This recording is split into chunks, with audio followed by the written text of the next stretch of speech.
Bawa sebotol. Kongsikan sikit macam demam itu macam mana masa demam? Masa demam tu batuk teruk kan. Itu masa tu kat Johor tak bawa.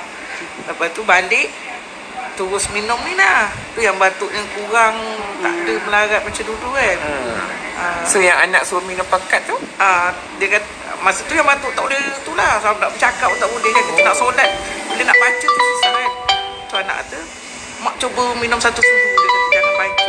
Tu dah cuba minum kan. Minum pati dia macam rasa macam tekak rasa lega kan. Macam terus itu buat yang dalam botol. Alhamdulillah kan. Sekejap Dia punya Nama siapa? Nama Ramlah. Ramlah. Okey, Puan Ramlah. So daripada Felda Pemanis Gamat. Okey, ceritakan sikit macam mana minum air hijau nak dengar ni. Bukan senang ni nak jumpa artis ni. Hati tua.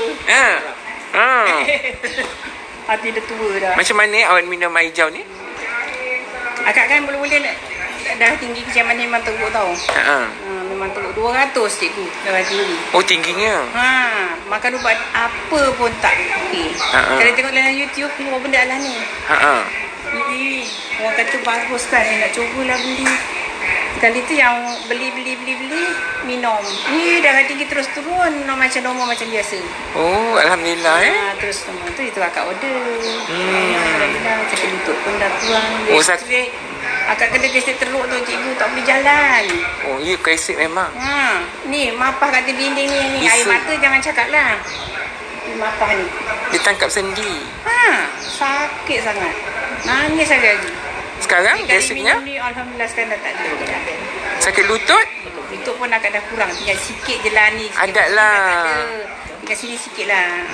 Taklah kita kalau nak baik 100% bohong lah pula Memang bohong kalau tenang 100%. Tapi dah lebih baik tu dah bagus. Alhamdulillah memang akak dah boleh nyapu, dah boleh masak kemah rumah akak besar cikgu pun kecil. Depan dan belakang tu Luas. akak bawa baju seorang. Akak dah boleh buat dah semua dah. Alhamdulillah Kan akak Yang ni yang baru punya. ada orang belok akak tu pemanis satu. Dia belok 19. Cik tu dia tak boleh jalan. Dia kecil manis tak boleh jalan. Kan akak yang order banyak hari tu 20 botol tu. Jual dengan dia 10 botol. Sekarang dah boleh jalan cikgu. Dah boleh naik motor. Dah boleh pergi masjid. Oh, Masya Allah Dah boleh pergi masjid. Besar pahala Itulah. Kita berpanjangan. Yelah. Alhamdulillah syukur. Kita sebenarnya dapat tolong orang yang boleh pergi solat ni bukan senang kan. Dapat pergi solat. Dah boleh beli motor dah. Tak dia tak boleh.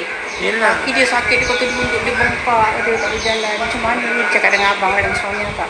Macam mana kau? Suami akak meskam. Macam mana bang? Saya ni sakit macam ni, tak boleh jalan. Kau cuba kata dia macam Kak Ramlan minum tu, mana kloroquine. Ya ke bang?